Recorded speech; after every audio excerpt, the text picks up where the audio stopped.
Hello everyone, আজ আমরা আলোচনা করব এপিআই কনস্ট্যান্ট নিয়ে। তো শুরু করা যাক। তো প্রথমে লিখব @api.con constraints।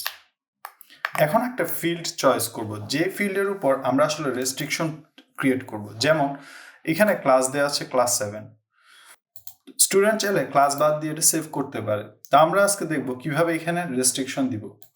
তো আমরা দিব এপিআই কনস্ট্যান্ট ক্লাস আইডির উপরে। তো এখানে আমরা ফিল্ডের নামটি পেস্ট করে দিব। দেন আমরা নিজের মতো করে একটা ফাংশনের নাম লিখব, যেমন চেক ক্লাস নাল। তো আমরা লিখলাম একটা ফর লুপ,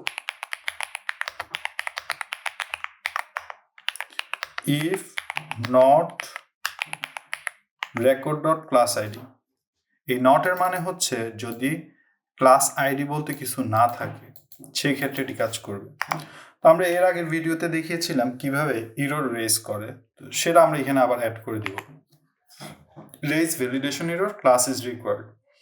তো এখন যদি আমরা সার্ভারটি রিস্টার্ট দিয়ে একটা রিলোড দিই,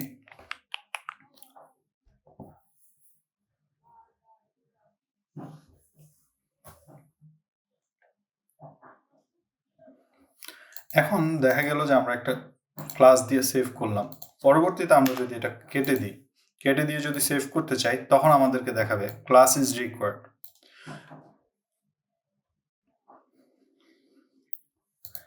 তো এভাবেই হচ্ছে API.constraint কাজ করে।